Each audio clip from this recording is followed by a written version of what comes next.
March to NBR ও complete shutdown কর্মসূচি চলমান রাখার ঘোষণা দিয়েছে এনবিআর সংস্কার ঐক্য পরিষদ। জাতীয় রাজস্ব বোর্ডের চেয়ারম্যানের অপসারণ ও সব পক্ষের অংশগ্রহণের ভিত্তিতে রাজস্ব খাতের সংস্কারের দাবিতে এই আন্দোলনের ফলে সারা দেশের শুল্ক ও কর কার্যক্রম স্থবির হয়ে পড়েছে।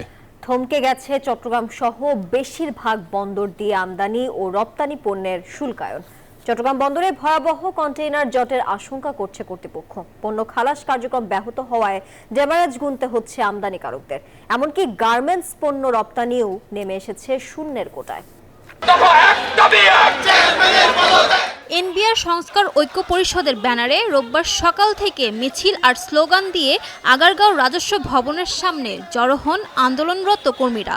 মার্চ টু এনবিআর এবং কমপ্লিট শাটডাউন কর্মসূচির দ্বিতীয় দিনেও নিজেদের অনড় অবস্থানের কথা জানান তারা। তিনি বারবার মিথ্যা এবং চলনার আশ্রয় নিয়ে একদিকে যখন উপদেষ্টা মহোদয়দেরকে ভুল বোঝাচ্ছেন, অন্যদিকে আমাদের সাথে বারংবার তিনি প্রতারণা করছেন। শাটডাউন কর্মসূচি চললেও কিছুটা ব্যতিক্রম ছিল বেনাপোল পেট্রোপোল বন্দর। চালু রয়েছে আমদানি রফতানি পরিবহন এবং চেকপোস্ট দিয়ে যাত্রী সেবা। গত মাসের প্রোডাকশনগুলো কিন্তু আমরা এই কয়েকদিনের মধ্যে আমরা এক্সপোর্ট করে আগামী মাসের বেতনটা দিব। কিন্তু এর মধ্যে যদি আমরা কোনো এক্সপোর্ট ইম্পোর্টগুলো করতে না পারি, আমরা ক্ষতির সম্মুখীন শুধু আমরা একা হব না, কারণ আমাদের প্রতিদিন কিন্তু আমাদের ব্যাংক ইন্টারেস্ট বাড়তেছে।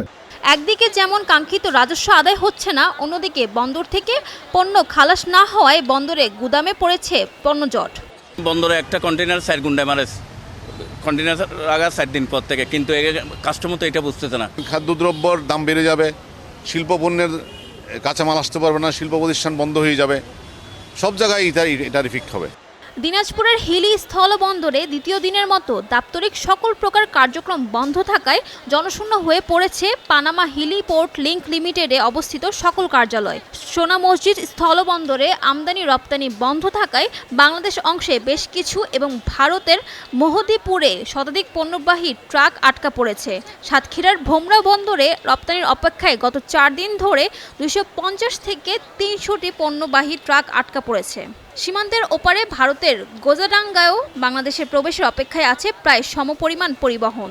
ভারতে বিভিন্ন পণ্য বাংলাদেশিগুলো ঢোকে, ওখানে দীর্ঘদিন পরে ইন্ডিয়াতে পড়ে থাকলে পণ্যের গুণগত মান খারাপ হবে, গাড়ি ভাড়া বৃদ্ধি পাবে, এক্ষেত্রে আমদানিকারকরা ক্ষতিগ্রস্ত হবে। চট্টগ্রামেও একই অবস্থা।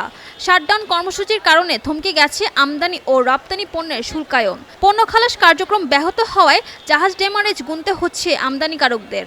এই শাটডাউনের মধ্যে ইতিমধ্যে আমাদের আমদানিকৃত পণ্য ছাড়করণ বন্ধ হয়েছে এবং ইতিমধ্যে আমাদের প্রায় গতকালকে 2900 টিউনেস কন্টেইনার রপ্তানিকৃত পণ্য জাহাজীকরণ করা হয়নি। এদিকে বিকেলে রাজধানীর আগারগাঁওয়ে সংবাদ সম্মেলন কর্মসূচি অব্যাহত রাখার ঘোষণা দেন আন্দোলনকারীরা। আজকের মতো আমাদের কর্মসূচি এখানেই সমাপ্ত। আমাদের কর্মসূচি যা চলমান ছিল তাই থাকবে।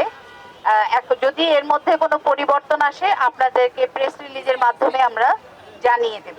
দাবি পূরণ না হওয়ায় শনিবার কমপ্লিট শাটডাউন ও মার্চ টু এনবিআর কর্মসূচির ঘোষণা দেওয়া হয়। ফারজানা রিয়া, নিউজ 24, ঢাকা।